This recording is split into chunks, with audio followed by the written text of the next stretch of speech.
Du coup, je me les enchaîne. Et j'avais raison! Le premier segment, c'est totalement... Ils sont perdus dans le monde des licornes magiques.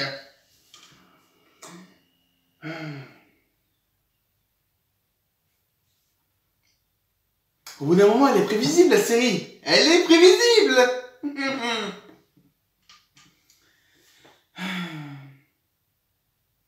Mais j'avoue que ça raccorde 2-3 informations qui sont intéressantes. Notamment, je trouve qu'on explique un peu plus comment marche le monde de la magie. Il y a des trucs que j'ai plus connectés. Genre, les Newman qui étaient dans la leçon de Météora. Voilà, on a compris qu'ils venaient de Terre, en fait, et qu'ils sont arrivés via un puits magique. Voilà. Ça vaut ce que ça vaut. Parce qu'en fait, l'histoire, c'est vraiment... Ils jettent des ordures, plein d'ordures dans le puits magique pour demander à la licorne première née, Firstborn, de les accompagner à Muni. Mais ils veulent pas qu'elle fasse un truc avec sa corde magique, je sais pas. Et le temps du trajet, évidemment, ils perdent un peu les souvenirs, tout ça. Et ils se font un peu attaquer par une magie spéciale. Une magie noire qui envahit le lieu. Qui transforme les licornes en petites bestioles féroces. Je sais pas du tout d'où ça vient. C'est pas expliqué parce que avec ce qu'on voit après, ça m'étonnerait que ce soit une sorte de retour de Tofi ou quoi. Enfin, c'est bizarre. Mais bon, voilà, c'est... On a totalement ça, on a juste des ados qui font n'importe quoi. Et donc finalement, au bout d'un moment, ils sont tellement désespérés. La licorne est tellement désespérée, elle veut les sauver, hop, elle les envoie finalement avec sa corne. Et c'est la fin du premier segment. Et je pense qu'au départ, s'ils voulaient pas être envoyés avec la corne, c'est peut-être pour pas être séparés, mais bon... Comme je sais même pas pourquoi il y a tel ou tel endroit, c'est... La corne, Star n'a pas envoyé au même endroit la première et la deuxième fois. Parce que du coup, autre segment, ils se réveillent chacun à leur tour. On ne voit pas Tom qui se réveille, parce que Tom est encore dans le monde magique peut-être. Parce qu'à un moment, il était coincé par la ceinture et il... Je sais pas. D'ailleurs, il a une apparence démoniaque très bizarre. Des fois, c'est juste les yeux... Enfin, c'est bizarre. Mais bon. Tom, on ne sait pas ce qu'il advient, il est encore dans le monde magique.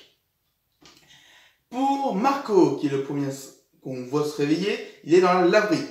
Et là, la première fois, je me suis dit, tiens, à chaque fois, la magie renvoie à un lieu précis, un lieu en rapport avec la personne. Genre, elle a envoyé Star dans sa chambre, au palais. Elle avait renvoyé Moon, là où les Butterflies sont originaires, sur l'île de la carte. Ça paraissait logique. Marco, son premier boulot à Muni, c'était dans la laverie. Je trouve ça logique à la limite. Mais après, ça va être totalement défait. Mais je vous explique juste après pourquoi.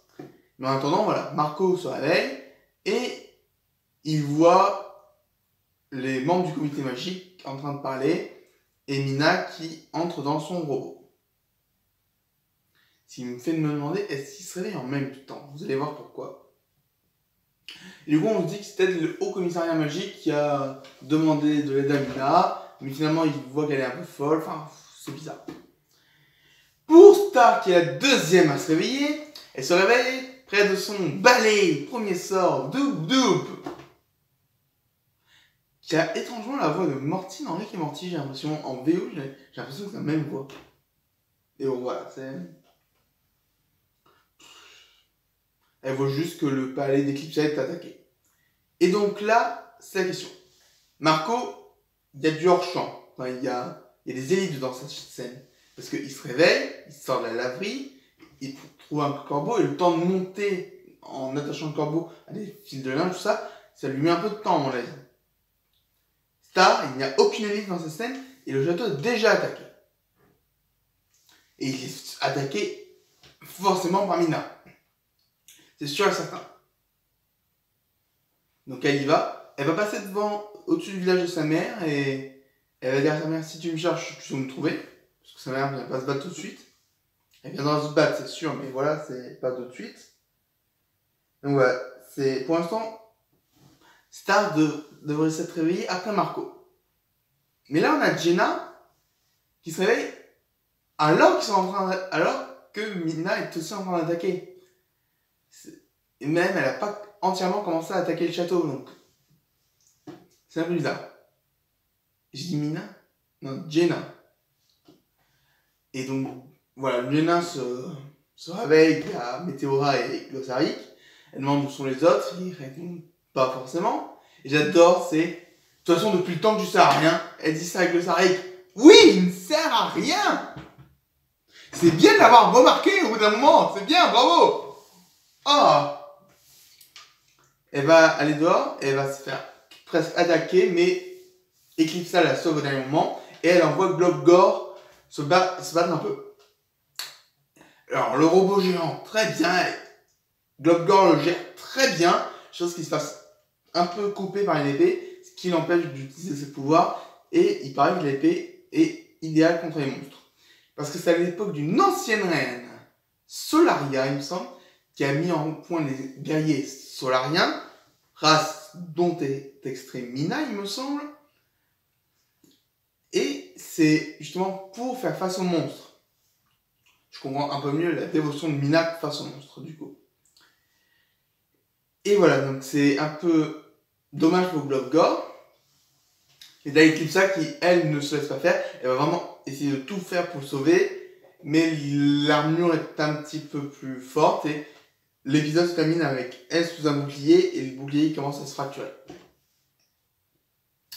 On sent qu'il va y avoir de l'action. On le sent. Mais on sent aussi qu'il y a l'idée. Voilà quoi.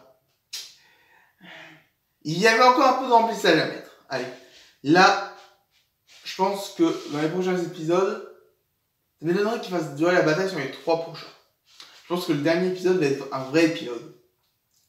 Et je pense que vu comment les créateurs aiment leur série, ils vont le faire.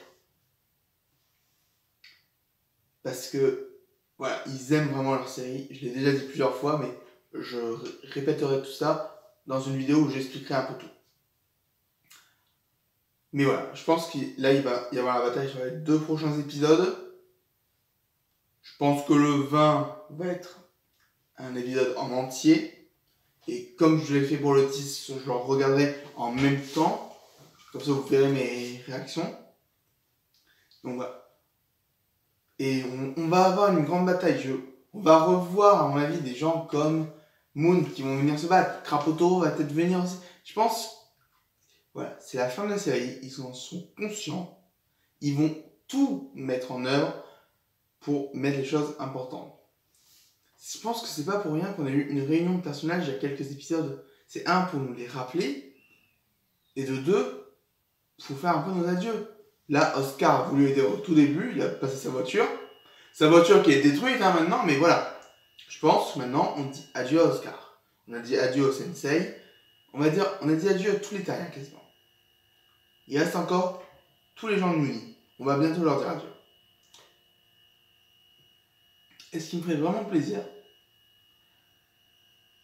ne le prenez pas mal, mais c'est qu'il y ait des morts. Je pense vraiment qu'on peut faire de la bonne action et du bon drame. S'il n'y a pas trop de débiles. Parce que là, j'ai encore des questions à me poser. Comment ils vont s'en sortir? Et c'est quoi le problème avec la magie qui est en train d'être corrompue? Je viens de penser à un truc, mais est-ce que le final, tout ça, ça irait pas justement vers une destruction de la magie? Bon, on verra tout ça. De toute façon, là, je vais aller voir directement le 19 et peut-être dans la foulée le 20. De toute façon, tant que j'ai encore ces vêtements, vous voyez que je les enchaîne, les vidéos. Donc voilà, on verra ce que ça donne et j'espère que ça va être un bon épisode. Je vous laisse avec Conseil des 4 et merci à tous d'avoir suivi. À très bientôt. Waouh! Juste waouh! Mais déjà, la petite raison que j'ai pas apprécié à l'épisode présent, mais maintenant on sait enfin pourquoi les premiers Moumiens dans dans l'épisode où le Sarik retourne dans le passé sont comme ça en fait. Oui, parce qu'ils sont passés par la dimension qui fait par la mémoire. Et donc ils ont eu le même effet que Moon. C'est d'où leurs grands yeux ébahis là. Mais sinon le segment a été sympa. Bon, le début, bon, c'est pas grand chose à dire, juste qu'Oscar qui les aide. Et puis oui, il commence à avoir de la magie maléfique, mais qui corrompt les licornes. Je me demande si la licorne qu'on voit, la licorne maléfique, c'est pas la licorne qui a été créée au moment de la fin de la saison, la licorne qu'on voit subitement à la fin de la saison 1. Voilà. Enfin bref. Euh, En tout cas, le segment B nous montre, oh là là, mais le commissariat de la magie est méchant en fait. Voilà, c'est bon, ok, on a vu déjà que c'était des trous du cul, mais ouais, me retourner pour faire que c'est les méchants final et que c'est eux qui ont engagé Mina, c'est malin à dire. Et puis, sachant qu'ils détestent les monstres, n'est pas au plus con d'en faire les méchants finaux. Et en plus de la menace Mina, s'ils arrivent à la fin, je crois que ça va être dur de battre tous ceux-là, hein, sachant que le pouvoir de Mistral Suprême, c'est putain de gérer l'espace-temps, voilà. Mais bon, il s'est quand même fait ridicule. Quoi que je dis ça, mais il s'est quand même fait ridiculement battre par Tuffy. Enfin voilà. Et puis oui, et puis bon, il n'y a pas grand chose à dire à cet épisode, à part que c'est la bonne action. On voit que Globgar est un homme d'honneur parce qu'il ne veut pas abandonner le combat, ouais, etc. Ouais, il y a de l'action pas mal foutue dans cet épisode. Bon, les moments un peu plus chiants, c'est du côté de Jana. Bon, j'ai déjà oublié ce qui se passait. Enfin bref, euh, voilà. Le seul petit passage de bien avec Jana dans cet épisode, c'est quand elle remonte à la Globgar. Ils sont oui. Et j'aime bien le fait que l'épisode se finisse sur un cliffhanger. Bon, si on faisait trop de cliffhanger dans une série, ce serait un peu... Hein, je vous vois la saison 2 des Mystérieux Cité d'Or. Mais là, non, ça va. C'est cool. Bon, ouais, j'ai pas grand chose à dire sur cet épisode. Je crois que mon camarade... mon camarade... On a certainement déjà dit plus que moi.